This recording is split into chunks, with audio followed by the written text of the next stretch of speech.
Fakatonga is not a swear word. And while we're at it, neither is Faka Mole Mole, Faka Pico Pico, Faka Ofa Ofa, or my personal favorite, Faka Laka Laka. These are Tongan words that I learned when my wife and I were Peace Corps volunteers in the Kingdom of Tonga 10 years ago. And the thing is, we spent language training learning those words, but we also spent every day and every lesson building to Aho Fakatonga, which was a very big deal, a big enough deal that I was willing to get oiled up and dance for money. But I should probably explain where Tonga is, so allow me to describe, or Whakamatala, small country just east of Fiji and south of Samoa, about 100,000 people. If I smushed all 170 islands together, I'd get a landmass about the size of Memphis, Tennessee. It's a small place.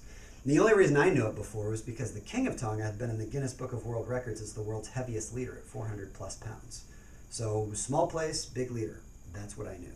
And when we got there and we started diving into training focused on a few different areas. It focused on language, it focused on culture, it focused on skills, and it focused on safety, which all makes sense if you're a Peace Corps volunteer, but the language piece was the big thing because they do an immersion model in Peace Corps. And what that means is that I'm supposed to be living with a family and speaking Tongan breakfast, lunch, and dinner. In between, I'm taking classes and I'm working on my language notebook.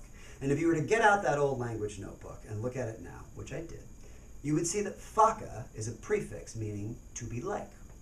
So Fakatonga means to be like a Tongan. Simple enough. If I took a coconut and I opened it with a machete, Fakatonga, right? If I were to climb a palm tree with bare feet, Fakatonga. Eat soup with my hands, very Fakatonga. So Aho Fakatonga was a day of being like a Tongan. And all of us volunteers who had scattered around to different villages and houses where we were being immersed in the language came back together and we performed at Aho Fakatonga. We would weave baskets, we would make Tongan foods, we would do dances. And those villagers were excited to watch their volunteers make a fool of themselves. Not just anybody's volunteers, their volunteers.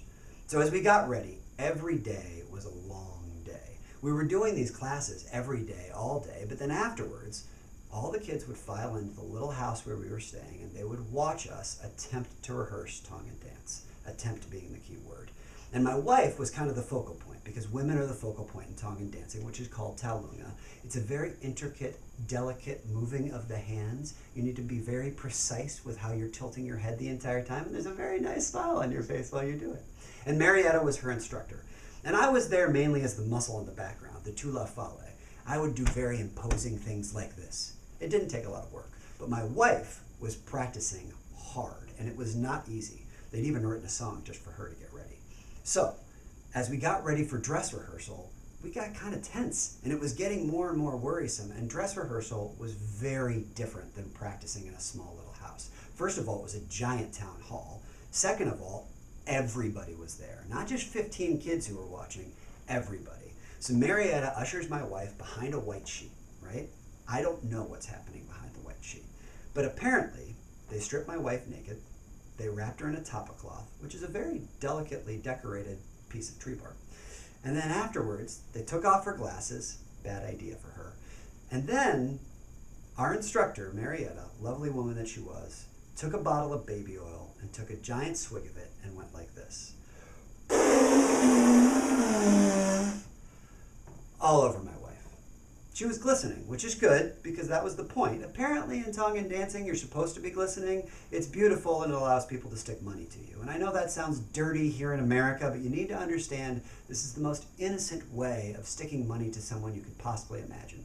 And it's good for fundraisers. So they shove her out from behind the sheet. And at that point, a banjo starts playing, which would have been good if not for the fact that we had never practiced with a banjo.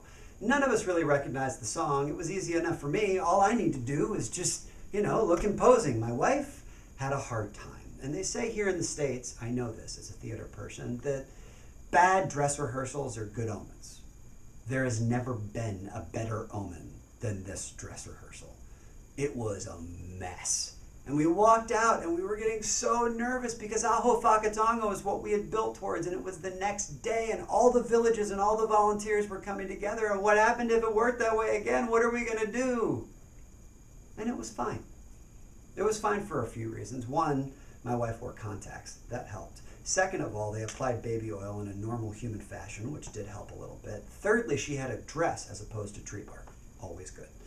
But it also worked because we realized our villagers didn't really care. They didn't even see much of a difference between the dress rehearsal and the actual performance. Either way, we were making a fool of ourselves. And either way, we were their volunteers. It wasn't just anybody who was being Fakatonga, it was us. We traveled from thousands of miles away, we'd lived with them for the last month and a half, and we were their volunteers humiliating each other. And that was pretty exciting, because for a brief moment, we were all Fakatonga. And that was pretty awesome.